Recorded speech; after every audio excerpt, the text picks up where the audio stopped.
네, 여러분 반갑습니다. 경영학원론 5주차 강의를 진행하도록 하겠습니다. 이번 시간에는 4주차 강의 내용을 부교재로 보강을 좀 하고요. 그 다음에 5장이 우리 교재 내용이 좀 적습니다.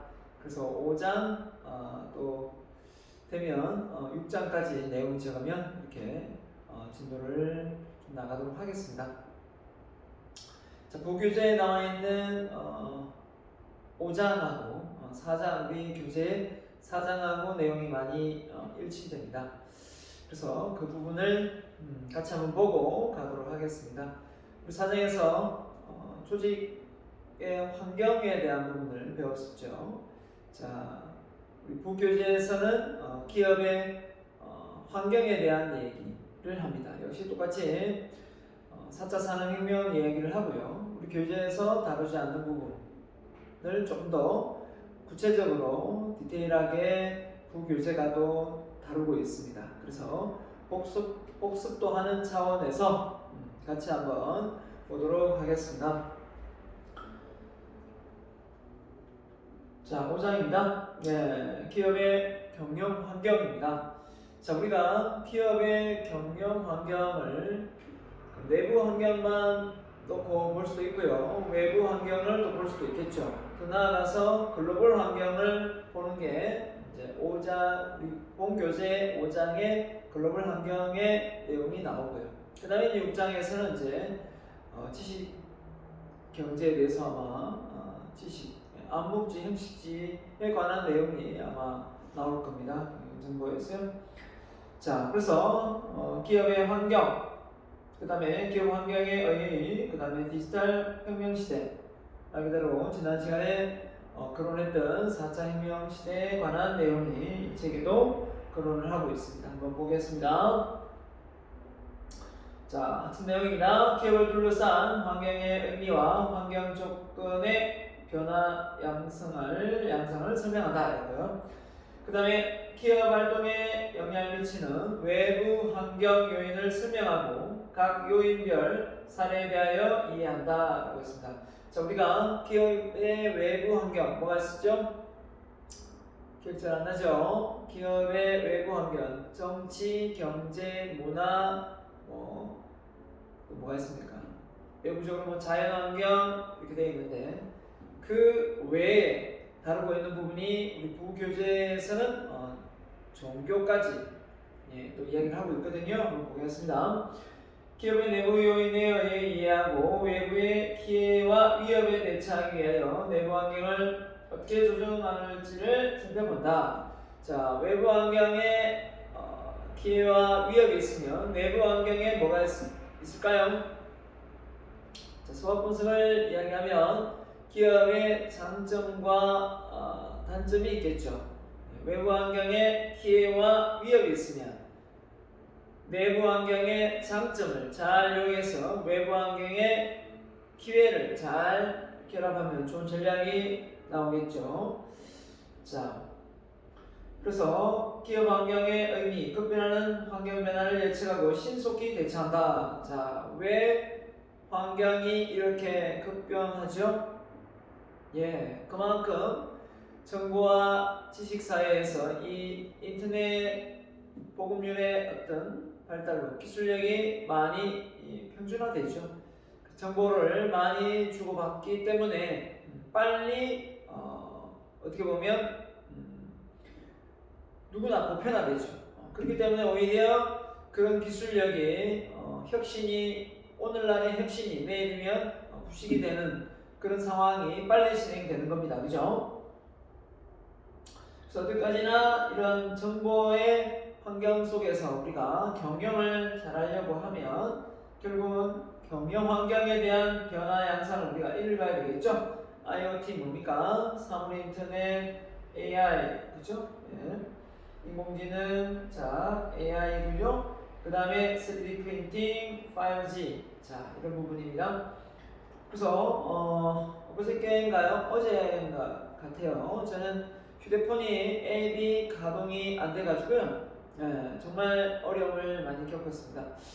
제품만 그런 줄 알았는데 몇몇 폰이 아마 앱 가동이 안 됐던 것 같더라고요. 그래서 이런저런 방법을 다 동원해 봤습니다. 그런데 정말 이걸 AS 센터까지 가야 되나 라고 생각하고 있다가 또 다른 폰을 이용해 가지고 제가 검색을 하니까 결국은 오후 3시쯤에 그 앱이 왜 가동되지 않는지 구글에서 이렇게 대처 방법을 공지에 올려놨더라고요. 안드로이드 웹 그 프로그램을 지우니까 되더라고요. 충돌이 일어나서 그랬던 거 같아요. 아무튼 휴대폰으로 인터넷이 안 된다, 카톡이 안 된다, 이런 앱이 가동 안 될 때 정말 많이 답답하더라고요. 계속 문자는 오고 하는데 보기는 볼 수 있는데 그걸 제가 답장을 쓰려고 하면 그게 그냥 앱이 빠져버리는 거죠. 자, 이런 걸 놓고 볼 때 정말 이제는 이 디지털 문명 속에서 이미 이제 우리가 몸담고 있다 보니까 그게 이제 안 된다, 가동이 안 된다 이렇게 생각하고 살 수가 없는 거죠. 어떻게 보면. 자, 그래서 이런 디지털 그중 빅데이터, IT 융합과 결합, 자, 이런 비즈니스 모델 이게 뭐가 있고, 그 다음에 첨단 기술 인간의 일자리 감소, 자, 이런 내용이 나오겠죠. 제조 원가 인건비를 낮추고 있다. 그래서 이 첨단 기술이 좋기는 한데 편리한 건 한데 우리가 인간의 일자리를 감소시키고, 그렇죠? 인건비를 낮추는 그런 역할을 하고 있습니다. 그죠? 4차 산업혁명의 복합적인 기술, 스마트 팩토리 출현으로 융합이 어떤 게 융합입니까? 제품과 제품의 융합, 제품과 서비스의 융합, 서비스와 서비스의 융합 이렇게 있죠. 자, 그런 것도 있고 일반적으로 우리가 생각해볼 여러 가지가 많이 복합적으로 융합되어서 우리가 일상적인 생활에 많이 지금 활용되고 있습니다. 근데 이게 새로운 기술이라는 게 그런 것 같아요. 더하기 빼기인 것 같습니다. 이제 빼기는 뭡니까? 기존에 있던 그 제품군에서 뭔가 불편하면 그걸 빼버리는 거죠. 사용하기도 쓸모가 없으니까 빼버리는 거고, 추가해서 계속해서 새로운 기능을 추가하는 거는 이제 융합인데, 어떤 거하고 융합이 되느냐? 휴대폰을 예를 들면 다양한 게 많죠. 계속해서 지금 융합되고 있는 게 뭐가 있겠습니까? 의료 관련 이런 정보라든지 운동 관련 정보라든지, 그래서 융합이 그냥 뭐 하드웨어적인 부분도 있지만 소프트웨어적으로 융합이 많이 되고 있습니다. 그게 대표적인 게 이제 앱이죠. 앱 개발을 통해서 다양한 앱을 휴대폰에서 가동시킴을 해서 메모장은 기본이고요, 계산기 기본이고요, 그죠? 따로 계산기 안 들고 다니죠. 뭐 숙소 예약 기본이고요. 아무튼 번역기 기본이고요. 다양한 앱을 통해서 어떻게 보면 우리 애가 이 휴대폰을 계속 보게끔 만드는 그런 상황에 지금 있지 않나라는 생각을 합니다. 자, 공장도 마찬가지죠. 이런 공장이 결국은 스마트해지면서 많은 인력이 필요치 않고 공장은 가동되고 있으니까요. 그래서 다양화, 고급화, 개성화를 추구하는 소비자의 욕구를 충족하는 차별화의 강조 이렇게 되어 있습니다. 자, 그래서 기업과 경영의 도덕성과 윤리성이 점점 더 높아지고 있다라는 겁니다. 그래서 어떻게 보면 이런 도덕성과 윤리성이 지난 시간에도 이야기를 했습니다. 왜 높아지느냐라고 했더니 알아보니까 소비자가 그만큼 전문가의 기술 못지않게 전문가의 지식을 가지고 있고요. 또 이런 투명성이 결국은 보장될 수밖에 없는 게 많은 정보가 노출되어 있고 재료 원가가 얼마가 만들어졌는데 그 유통 과정을 통해서 얼마가 더해져서 소비자에게 공급되는지를 우리가 쉽게 관심을 가지면 그 정보를 얻을 수 있는 거죠. 그런 점에서 어떻게 보면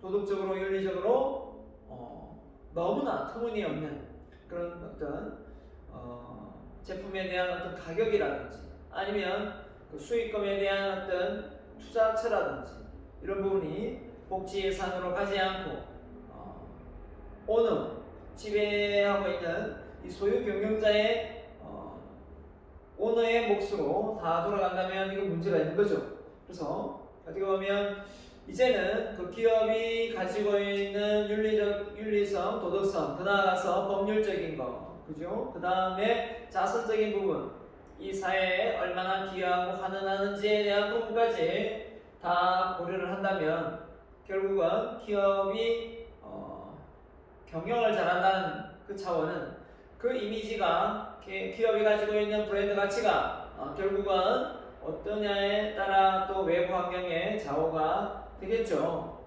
이런 요소를 고려해 볼 때 결국은 경영이라는 게 그렇게 만만한 것은 아니다라는 걸 우리가 알 수가 있겠습니다. 그래서 기업의 친환경적인 경영 말 그대로 이 이산화탄소 가스를 많이 배출하거나 또 자연을 훼손하거나 공장에 오염을 많이 시키거나 공해를 그죠? 일으키거나 환경적인 부분에서 이런 친환경 제품을 만들어내면 그 기업의 브랜드 가치가 올라가겠죠, 그죠? 자, 그래서 후진국의 급부상, 기업의 강력한 경쟁력을 등장하고 있고 생산과 소비의 실시간으로 이루어진다. 그래서 생산과 소비가 실시간으로 이루어지다 보니까 그만큼 어떻습니까? 빠르게 초연결되어 있다 보니까 결국은 이 소비자의 반응을 금방금방 캐치해내서 생산해내고 소비자가 뭘 좋아하는지 싫어하는지를 우리가 알 수가 있는 거죠. 자, 이런 점에서 경영을 하는 데 있어서 상당히 예민하게 반응할 수밖에 없는 거고요. 자, 그래서 세계경제와 자유무역 체제에서 자국보호주의로 리쇼링이라고 표현죠. 말 그대로 예전에는 외국에 싼 그죠? 노동력이나 자원을 위해서 막 자국에서 외국으로 많이 이렇게 나갔다면 이제는 이 선진국의 일자리가 줄어들고 하다 보니까 결국은 다시 관세를 또 세금을 낮춰주면서 자국으로 공장이 돌아올 수 있도록 그렇게 많이 정부 정책을 바꾸고 있습니다. 자, 그래서 자국의 보호주의 이러다 보니까 어떻습니까? 미국과 지금 중국이 서로 무역 전쟁을 계속해서 벌이고 있고요. 서로가 관세를 높이면서 수입과 수출을 서로 못하게끔 막고 있습니다.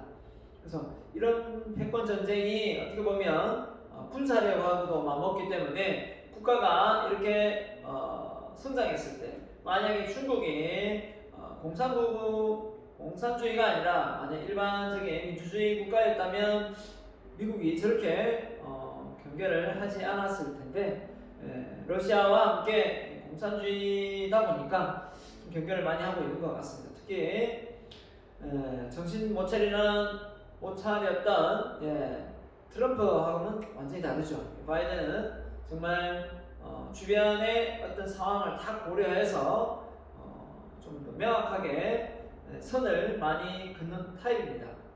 어느 쪽이냐, 당신의 노선이 어느 쪽이냐 이거 아닙니까? 그래서 인권 보호 차원에서 전 세계가 지금 그죠 다 나서서 북한의 인권 문제를 거론하고 있지 않습니까? 그럼에도 불구하고 우리나라는 또 바로 근접해 있기 때문에 북한을 자극하지 않아야 되기 때문에 바로 이렇게 그 정책에 따라가지 않고 그냥 중도에서 머무르는 정도로 지금 가고 있습니다. 물론 이제 더불어민주당이니까 그렇지만 만약에 국민의힘 당이었다면 과감히 더 인권에 대한 강한 규탄을 했겠죠, 같이. 자, 기업의 내외 환경 보겠습니다. 자, 내부 환경은 자, 주주, 소비자, 지역사회 우리 배웠죠. 경쟁 기업, 자, 이런 건 안 나왔었죠. 판매 방식, 유통기관, 주주 이렇게 되어 있고요. 자, 외부 환경은 윤리, 국제 환경, 기술 환경, 사회문화, 정치문화, 경제문화 이렇게 되어 있는데 경제 환경인데 자, 여기서 좀 더 나아가면 보세요. 거시적으로 경제, 정치법률, 사회문화, 기술 환경 이렇게 되어 있지만 자, 이거를 좀 더 폭넓게 보면 윤리 환경 또 새롭게 그런 부분이죠. 국제 환경, 종교 환경, 기타 외부 환경 이렇게 또 더 넓게 폭넓게 외부 환경을 또 이야기하고 있습니다. 그래서 투명성, 공정성, 기업 지배 구조의 투명성 이런 이해관계자의 공정성까지 어떻게 보면 윤리 환경을 잘 만들어 가야 되겠죠. 그래야 그 기업의 어떤 브랜드 가치가 올라가고 경영에 하는데 어려움이 없겠죠.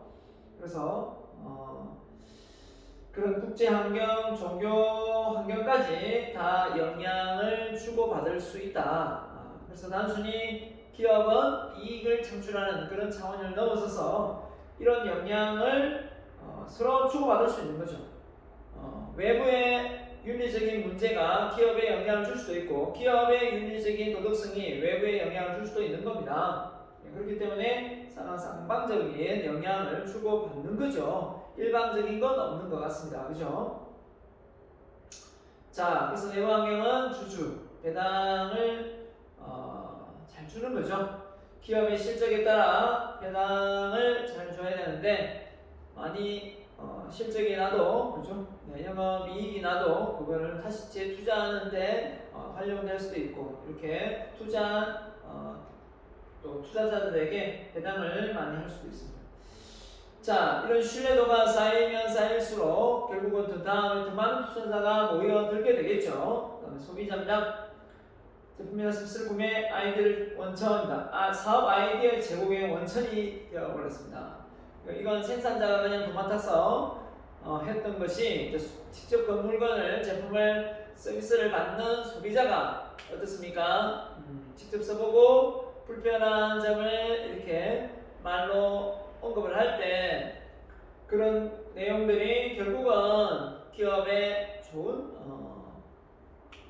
소스가 되는 거죠. 그러면 그런 걸 감안해서 소비자에게 더 좋은 질 높은 서비스를 제공해서 결국은 가치를 제한해서 소비자가 더 많은 돈을 지불하고 제품과 서비스를 구매하는 거죠. 그래서 소비자의 욕구를 경제적으로 제공한다.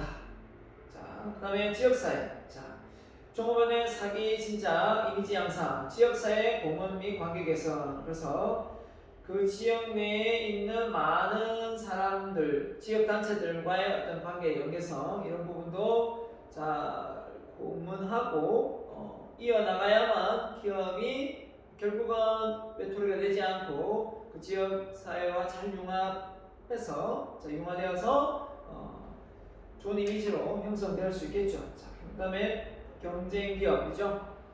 경쟁기업은 단순히 그냥 맞싸우는 것이 아니라 그죠? 네, 보완적인 관계도 가능합니다. 경쟁기업의 전략 분석을 해서 무조건 경쟁만 하는 것이 아니라 상호 윈윈할 수 있는 거는 손을 잡고 또 보완해서 또 더 큰 대기업, 더 큰 또 해외에 있는 기업들과 경쟁력에서 더 큰 파일을 또 차지하기 위해 상호 전략적 제휴도 할 수 있는 거고 그죠? 할 수 있는 겁니다. 그래서 우리나라의 LG와 현대가 손을 잡고 우리나라 삼성과 또 자동차와 또 뭡니까? 삼성의 그죠? 삼성전자와 현대의 자동차가 손을 잡고 이런 거 아닙니까? 자, 노동조합입니다. 자, 노동자의 권익을 보호하기 위해 그죠? 자, 이 조합 형태를 띄어서 근데 이제 운영자의 입장에서는 어떻게 보면 이 노동조합이 그렇게 달갑지는 않죠. 하지만 이 노동조합이 만들어진 이유가 뭡니까? 이 노동자가 이 힘이 없기 때문에 그 힘을 결속시키기 위해서 노동자들이 한데 모인 거거든요. 모여서 임금 협상이라든지 복지라든지 이런 것을 요구를 하는 겁니다. 퇴직금이라든지 그죠? 다양한. 그래서 노동자의 권익을 잘 보호하고 이 노동조합 자체를 아예 못 만들게 하는 기업이 있다면 그 자체가 벌써 어떻게 보면 좋은 거라고 볼 수는 있겠지만 그 정도로 노동자들이 그 회사에 대한 불만이 없어서 그런 노동조합을 결성하지 않는다라고 볼 수도 있겠고 또는 너무 그런 부분에 대해서 회사 측이 반발하고 있기 때문에 그게 무서워서 못 만드는 경우도 있겠고 아무튼 만들어져 있지만 좀 별로 활용도가 낮은 워낙 회사와의 소통이 잘 되기 때문에 노동자의 힘이 강할 필요가 없는 그런 회사가 오히려 더 좋겠죠. 예, 그래서 이런 강성 노조 회사들이 사측과의 어떤 대화 속에서 다양한 돌발 행동을 합니다. 현대자동차의 예를 들면 그죠? 자기의 노동 노조위원장이 되려고 자기 손가락도 자르는 그죠? 손가락을 잘라서 사측과 자기가 얼마나 강한 어떤 메시지를 보여줄 수 있는 그런 인물인지 자기 손가락을 잘라가지고 자기 힘을 권력을 또 파워를 보여주는 그런 어떤 퍼포먼스라 해야 되나요? 그런 것도 있었습니다. 현대자동차에서. 자, 상당히 그런 노조가 들었으면 강성 노조죠. 그러면 심심하면 데모합니다. 조금만 마음에 안 들면 데모하고 그렇죠? 그렇게 되다 보면 오히려 결국 어떻게 됩니까? 사측과 협상을 해서 그 회사를 상호 윈윈할 수 있는 조건으로 이렇게 나아가야 되는데 어떻습니까? 서로 눈치 보고 서로 협상보다는 자기 이익에 목을 매기 쉽습니다. 그래서 오히려 회사가 어떻습니까? 공장을 국내 정설에서 지으려다가 에라 모르겠다 이 노조의 힘이 너무 강하니까 노조가 힘이 없는 외국에다가 인도나 중국이나 그죠? 베트남에 공장을 정설하는 경우가 많습니다. 자, 이런 걸 놓고 볼 때 노조 힘이 너무 강한 기업을 우리가 놓고 볼 때 이게 크게 좋은 부분은 아니다라고 보는 겁니다. 자, 그래서 내부 환경의 자금 조달 능력까지 얘기했네요. 장기 자금, 자, 주식, 장기 금융, 장기 차입금 했고요. 단기로 직업보험이나 단기 차입금 했습니다. 자, 기업이 잘 운영되어지려면 결국 돈이 있어야 되기 때문에요. 자, 그런 부분을 여기서 언급해요. 교재에서는 없었습니다. 그죠? 내부 환경의 요소에 해당됩니다. 그래서 인적, 기술개발, 가격, 경쟁력, 유통경로, 판매 방식 이런 부분에서 다양하게 그 경쟁사보다는 우위에 있게끔 운영을 한다면 결국은 경영을 잘 할 수밖에 없겠죠. 그래서 정말 인적 자원이 중요해졌습니다. 왜 인적 자원이 중요해졌습니까? 우리가 아이디어가 결국은 기업을 먹여 살리는 시대가 되어버린 거 아닙니까? 그 아이디어의 원천이 어디입니까? 사람의 머리인 거죠. 그렇기 때문에 삼성을 예를 들면 자기 직책이 있는데 그 직책에 걸맞는 그런 사람이 뭡니까? 좀 월등히 괜찮은 사람을 이렇게 고용을 하거나 하면 그 사람이 그 밑에 있는 그 자기가 고용했던 그 사람이 월등히 뭔가 업무 생산성이 높게끔 아이디어를 공헌하거나 공이 크다면 그 사람을 스카우트했던 그 간부까지 같이 또 승진하는 이런 부분도 있다고 하더라고요. 그만큼 사람을 인재를 잘 등용하는 것도 회사에 많은 기여를 하는 거겠죠.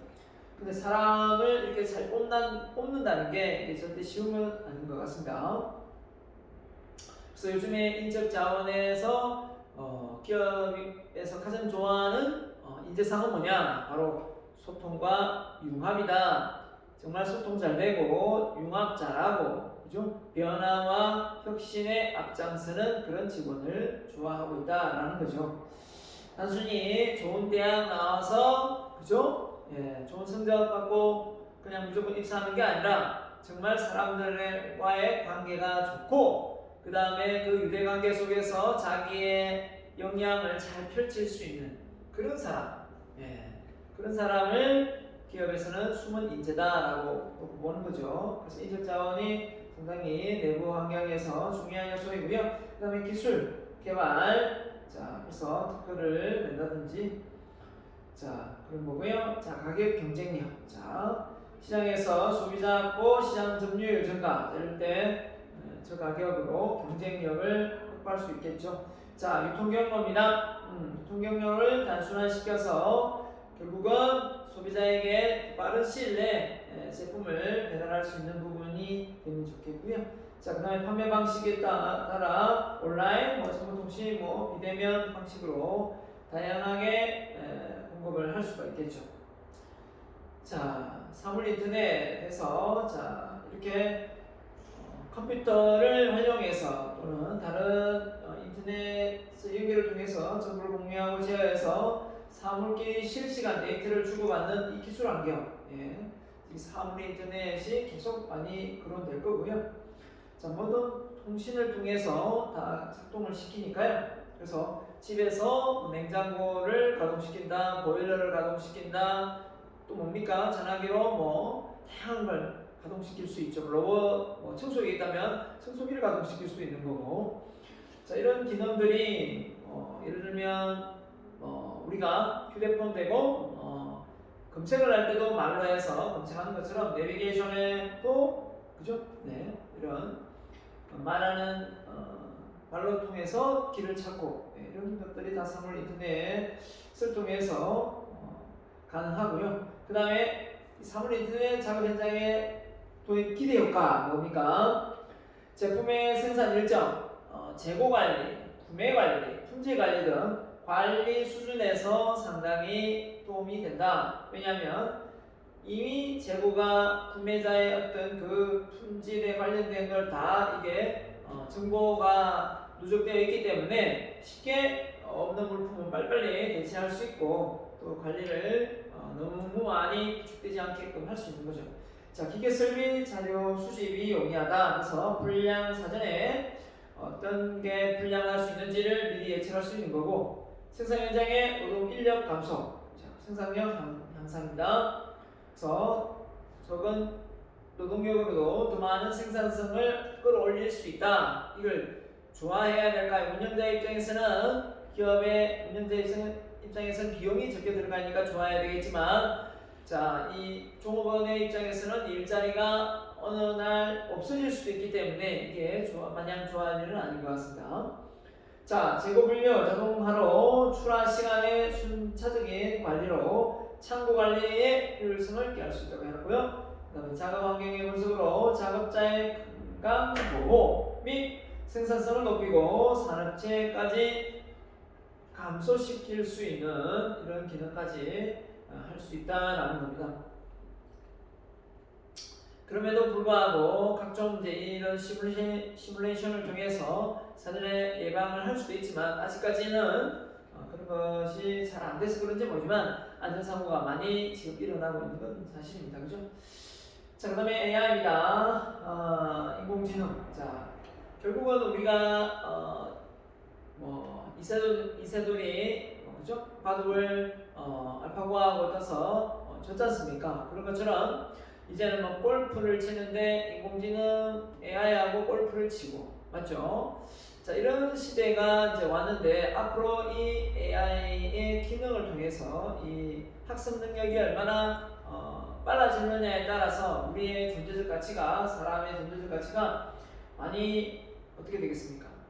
없어질 것 같아요. 그죠? 그래서 이게 참 무섭기도 합니다. 무섭기도 해요. 미국 스탠퍼드 대학의 존 메카시 교수가 자동기계 인공지능이라는 이름을 붙인 것이 시작이다 했는데요. 1990년대 기계학습, 로보틱스, 컴퓨터 특정 기계 분야에 대한 연구를 했는데 그래서 머신 러닝이라고 합니다. 기계가 이제 배우는 거죠. 그래서 갈수록 지능화되고 더 이 학습이 되어서 모든 게 정확도가 이제 올라가는 거죠. 이런 게 좀 무서운 거죠. 인간을 능가하는 아직 로봇은 없지만 결국은 로봇이 스스로 학습해서 그 지능적으로 좋아질 수만 있다면 모든 정보를 다 담아낼 수 있는 역량이 되잖아요, 로봇은. 자, 그렇기 때문에 우리가 생각하는 어떤 이런 부분에서 로봇이 인간을 침해할지도 모른다는 어떤 두려움도 사실 없다면 이게 말이 안 되겠죠. 그래서 많은 사이보그 영화를 보면 상당히 섬찟한 때가 많습니다. 그죠? 자, 인간의 두뇌 작용인 인간성, 지성, 학습 능력, 추론, 예측 능력 등은 컴퓨터나 기계 등으로 정보 기술로 스스로 행하게 하는 기술이다 했습니다. 그래서 인간이 원래 해야 될 일을 이제 이 컴퓨터, 이 기계로 가능해 하게 됐다라는 거죠. 인간의 지적인 능력을 인공적으로 구현하는 기술. 아직은 뭐 쉬운 어떤 초보 수준에 해당되지만 이게 이제 학습 속도가 상당히 빠르다고 가정했을 때 인간을 능가할 때가 있다라는 거죠. 자, 그래서 이런 시대에 우리가 살고 있고요. 예. 그다음에 3D 프린팅, 말 그대로 자, 연속적으로 물질을 측정해 가면서 3차원의 물체를 만들어내는 제조 기술이죠. 이 3D 프린트기를 통해서 많은 어떤 제품을 단시간 내에 완성도를 높일 수 있는 그런 거죠. 그래서 생산 장소를 분산하는 효과가 있다. 1인 기업 마이크로 팩토리, 작은 초소형 공장이 등장하게 된다. 이런 3D 프린트기를 이용해서 다양한 어떤 물품을 제조해서 판매할 수 있으니까 그게 가능하다는 얘기겠죠. 예전에는 제조업이 있어야 꼭 이게 만들어졌지만 이 자그마한 이 3D 프린트기가 그 기능을 대체할 수 있다라는 겁니다. 물론 아직 완전한 단계는 아니지만. 자, 그 다음에 빅데이터 들어갔죠. 빅데이터는 우리가 무심코 흘려버렸던 수많은 정보들이 이게 카테고리로 묶이면서 그게 어떤 연결고리 역할을 하면서 예측 가능한 그런 정보가 되는 경우가 참 많습니다. 그러다 보니까 이런 빅데이터 분석가들이 상당히 몸값이 좋아질 수밖에 없는 거죠. 미리 그런 내용들을 취합해서 의사결정을 내릴 때 반영할 수 있기 때문에 결국은 좋은 겁니다. 맞죠? 자, 근데 이런 빅데이터 기술이 어떻습니까? 빅인데, 빅인데요. 잘못된 오타네요. 빅인데, 자, 데이터 속에 일정한 패턴을 만들고 코드함으로써 유용한 정보를 가공한다. 단순히 데이터를 처리하는 기술보다 데이터를 가치로 연결한다. 슈퍼컴퓨터, 엑사플로급이라 했는데요.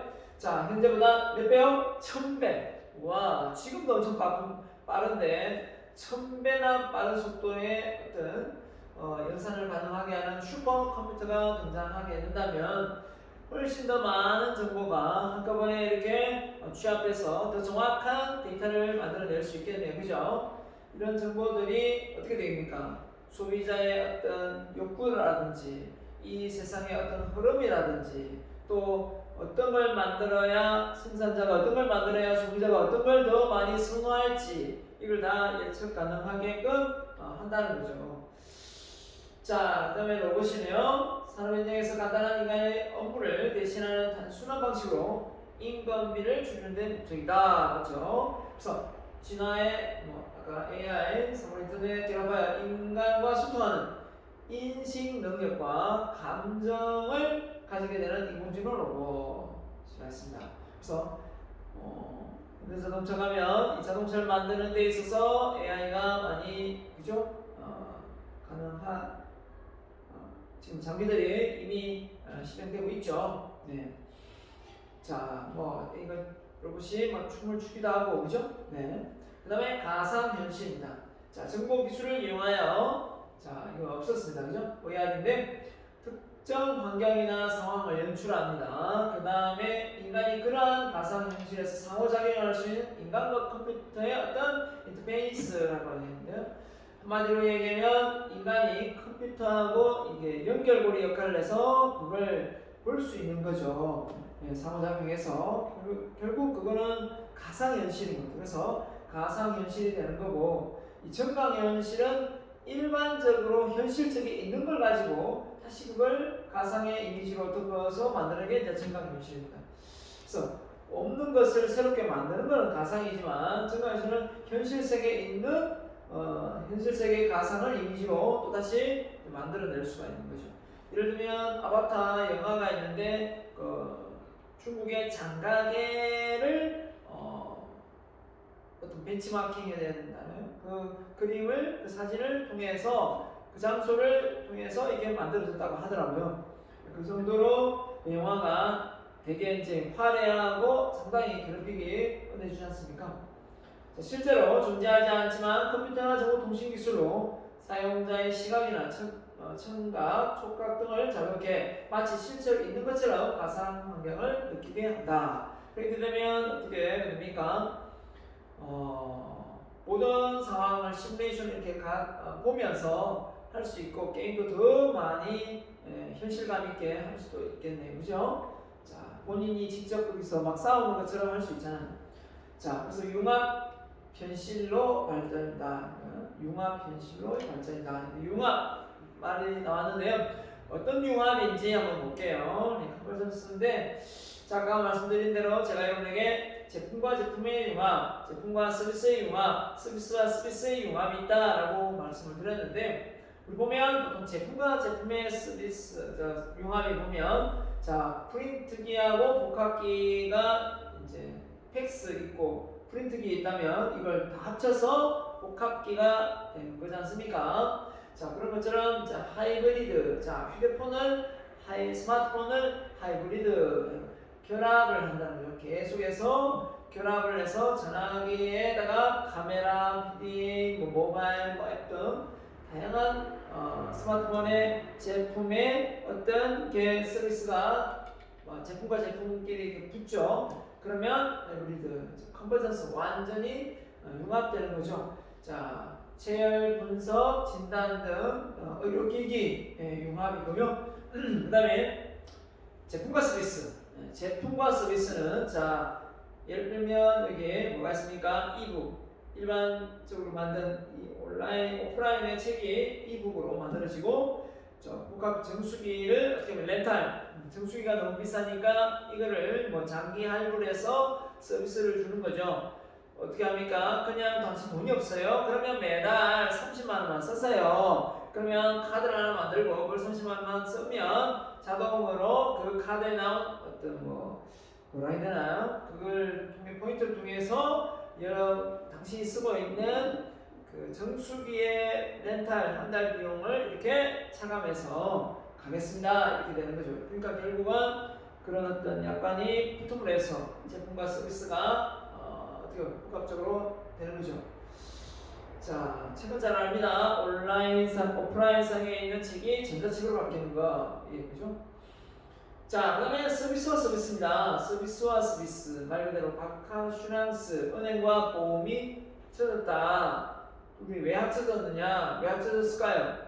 서로가 어떻게 보면 은행은 단순히 금융 관련 조금 하지만 보험을 안 했다면 이제 보험을 같이 하는 거죠. 보험을 같이 하면서 우체국도 보험하고 농협도 보험하고 결국은 바카슈랑스, 그죠? 네, 그래서 복합이다. 자, 하이브리드. 자, 인터넷, TV에 인터넷이 들어온다. 결국은 하이브리드다. 이렇게 보는 거죠. 그 다음에 전화기 뭐 다양한 걸 할 수 있고, 그 다음에 자, 컨버전스 융합인데, 자, 뭐죠? 가상 피팅. 네, 가상 피팅. 실제 옷을 맞추는 걸 해봄으로 해서 자, 옷 입기를 한번 가상으로 나의 몸 사이즈를 그죠? 직접 가서 옷을 입어야 되지만 그렇지 않다면 내가 그죠? 신체적인 걸 다 취합해서 내가 실제 그 옷을 입는 이 가상 피팅을 온라인상으로 시뮬레이션 해볼 수 있다 라는 겁니다. 자, 이런 어떤 부분이 결국은 이 4차 혁명 시대의 융합과 연관되어서 이야기가 되어지고 있는 겁니다. 그래서 사물 인터넷, 인공지능, 3D 프린팅, 첨단 로봇, 각종 웨어러블 기술, 이 옷에다 그죠? 자, 그래서 수동적인 생산 방식의 변화입니다. 미래의 제조업 기업 생태계는 여러 가지 기술에 의해 많은 변화가 일어날 것이고 4차 혁명은 제조업 서비스 영역까지 극진적인 변화다. 결국은 제조업의 정보통신 기술이 결합해서 다양한 변화가 일어나고 있죠. 그래서 4차 산업혁명 기술의 활용, 그렇죠? 생산하는 제품의 경쟁력, 결국은 기존 제품의 기능을 추가하거나 확장하는 방법. 네. 4차 산업혁명의 핵심적인 기술을 또 융합하여 신규 사업을 창출하는 방법. 그 다음에 수요 변화에 민감하게 대처할 수 있는 분산형 제조 방식. 그러니까 한마디로 고객의 수요가 많으면 그 제품을 더 많이 만들고 고객의 수요가 적으면 그 제품은 덜 만들게 되는 거죠. 이런 수요 변화에 민감하게 대처하면서 제조 방식을 완전히 이제 바꿔내는 거죠. 네, 이겁니다. 결국은 기업의 외부 환경, 앞서 우리 배웠던 조직 환경하고 일치되는 점이 많고요. 그런 외부 환경의 요소를 잘 알고 있어야 잘 경영할 수 있겠죠. 그래서 회사를 안정적으로 끌고 갈 수 있을 것 같습니다.